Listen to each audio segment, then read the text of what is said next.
ಭಾರತ ಪಾಕಿಸ್ತಾನದ ಮಧ್ಯೆ ಕದನ ವಿರಾಮ ಮುಂದುವರಿಕೆ. ಮೇ 18ರವರೆಗೂ ಉಭಯ ದೇಶಗಳ ಮಧ್ಯೆ ಕದನ ವಿರಾಮ ಕಂಟಿನ್ಯೂ.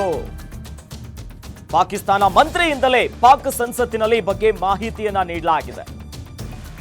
ಕದನ ವಿರಾಮ ಮುಂದುವರಿಸಲು ಉಭಯ ದೇಶಗಳು ನಿರ್ಧರಿಸಿದೆ. ಕದನ ವಿರಾಮ ಸಂಬಂಧ ಹಾಟ್ಲೈನ್ ಮೂಲಕ ಚರ್ಚಿಸಿದ್ದೇವೆ. ಗುರುವಾರ ಮತ್ತೆ ಚರ್ಚೆಯನ್ನ ನಡೆಸಿ ಕದನ ವಿರಾಮವನ್ನ ಮುಂದುವರಿಸುವುದಕ್ಕೆ ನಿರ್ಧಾರವನ್ನ ಮಾಡ್ತೀವಿ ಅನ್ನೋದಲ್ಲಿ ಪಾಕಿಸ್ತಾನದ ವಿದೇಶಾಂಗ ಸಚಿವ ಇಶಾಕ್ ದರ್ ಹೇಳಿಕೆಯನ್ನ ಕೊಟ್ಟಿರುವಂತದ್ದು. ಈ ನಿಟ್ಟಿನಲ್ಲಿ ಭಾರತ ಮತ್ತು ಪಾಕಿಸ್ತಾನದ ನಡುವೆ ಕದನ ವಿರಾಮ ಸೀಸ್ ಫೈರ್ ಮತ್ತೆ ಮುಂದುವರಿಕೆ ಆಗ್ತಿದೆ. ಮೇ 18ರವರೆಗೂ ಕೂಡ ಇದು ಹೀಗೆ ಕಂಟಿನ್ಯೂ ಆಗುತ್ತೆ. ಪಾಕಿಸ್ತಾನಕ್ಕೆ ಪುಕ ಡಗಡಗ ಎಲ್ಲ ಶುರುವಾಗಿದೆ. ಆ ನಿಟ್ಟಿನಲ್ಲೇ ಪಾಕಿಸ್ತಾನದ ಮಂತ್ರಿಯಿಂದಲೇ, ಅದು ಕೂಡ ವಿದೇಶಾಂಗ ಸಚಿವನಿಂದಲೇ ಈ ಬಗ್ಗೆ ಪಾಕಿಸ್ತಾನದ ಸಂಸತ್ನಲ್ಲೇ ಇಂಥದ್ದೊಂದು ಪ್ರತಿಕ್ರಿಯೆಯನ್ನ ಕೊಟ್ಟಿದ್ದಾರೆ. ಆ ನಿಟ್ಟಿನಲ್ಲಿ ಬೇಡ ಮಿಲಿಟರಿ ದಾಳಿಯೂ ಬೇಡ, ಏನೂ ಬೇಡ, ನಾವು ಸುಮ್ಮನಿರ್ತೀವಿ ಅನ್ನೋದಾಗಿ ಒಂದು ಕಡೆ ಕದನ ವಿರಾಮ ಹೀಗೆ ಮುಂದುವರಿಯಲಿ ಅನ್ನೋದಾಗಿ ಪಾಕಿಸ್ತಾನದ ಮಂತ್ರಿ ಹೇಳ್ತಿದ್ರೆ, ಮತ್ತೊಂದು ಕಡೆ ಪಾಕಿಸ್ತಾನದ ಪ್ರಧಾನಿನೇ ಏನೂ ಬೇಡ, ಶಾಂತಿ ನೆಲೆಸಲಿ ಎರಡು ದೇಶಗಳ ನಡುವೆ ಅನ್ನೋ ನಿಟ್ಟಿನಲ್ಲಿ ಮನವಿಯನ್ನ ಮಾಡಿಕೊಳ್ಳಲಾಗ್ತಿದೆ ಭಾರತಕ್ಕೆ. ಇವರು ಭಾರತಕ್ಕೆ ಯುದ್ಧ ಮಾಡೋರ? ಇವ್ರ ಹತ್ರ ಅದಾಗತ್ತಾ? ನರಿಬುದ್ಧಿಯ ಮೂಲಕವಾಗಿ ಉಗ್ರರನ್ನ ಚೂ ಬಿಟ್ಟು ತಮ್ಮ ಬೇಳೆಯನ್ನ ಬೇಯಿಸಿಕೊಳ್ಳುವಂತ ಪಾಕಿಸ್ತಾನಕ್ಕೆ ನೇರಾನೇರವಾಗಿ ಭಾರತವನ್ನ ಸಮರ್ಥವಾಗಿ ನಿಭಾಯಿಸುವಂತದ್ದು ಯಾವುದೇ ರೀತಿಯಾದಂಥ ಶಕ್ತಿ ಇಲ್ಲ.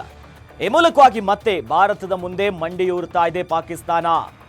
ಹಾಗಾಗಿನೇ ಮನವಿ ಮಾಡ್ಕೊಂತಿದ್ದಾರೆ, ದಯವಿಟ್ಟು ಮಾತುಕತೆ ಮಾಡ್ಕೊಳ್ಳೋಣ, ಕದನ ವಿರಾಮ ಹೀಗೆ ಮುಂದುವರಲಿ ಅನ್ನೋದು.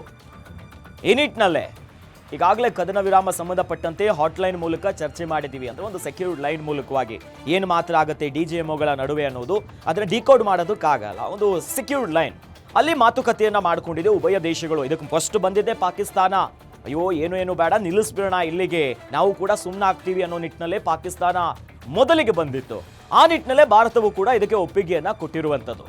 ಸದ್ಯ ಮೇ 18ರವರೆಗೂ ಕೂಡ ಉಭಯ ದೇಶಗಳ ಮಧ್ಯೆ ಕದನ ವಿರಾಮ ಹಾಗೆ ಮುಂದುವರಿಯುತ್ತೆ.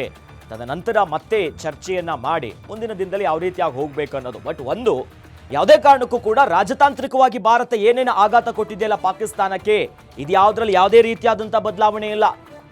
ಕೇವಲ ಮಿಲಿಟರಿ ಆಪರೇಷನ್ಸ್, ಗಡಿ ಭಾಗದಲ್ಲಿ ಏನೇನು ಕಾರ್ಯಾಚರಣೆ ಆಗ್ತಿತ್ತು, ದಾಳಿ ಪ್ರತಿದಾಳಿ, ಇದಕ್ಕೆ ಮಾತ್ರ ಒಂದು ತಾತ್ಕಾಲಿಕವಾದಂಥ ಫುಲ್ ಸ್ಟಾಪ್ ಬಿದ್ದಿರೋದಷ್ಟೇ. ಬಟ್ ರಾಜತಾಂತ್ರಿಕವಾಗಿ, ಡಿಪ್ಲೊಮ್ಯಾಟಿಕ್ ಆಗಿ ನಾವು ಒಂದೊಂದೇ ಆಘಾತ ಕೊಟ್ಟಿದ್ವಲ್ಲ, ಹಲವು ನಿರ್ಬಂಧಗಳು, ಬಾರ್ಡರ್ ಕ್ಲೋಸ್ ಇರ್ಬೋದು, ವ್ಯಾಪಾರ ವಹಿವಾಟು ಇರ್ಬೋದು, ವೀಸಾ ಬಂದ್ ಮಾಡಿರೋದು, ಸಿಂಧು ನದಿಯ ಜಲ ಒಪ್ಪಂದದ ಮೊಟಕುಗೊಳಿಸಿರೋ ಎಲ್ಲವೂ ಕೂಡ ಕಂಟಿನ್ಯೂ ಆಗುತ್ತೆ.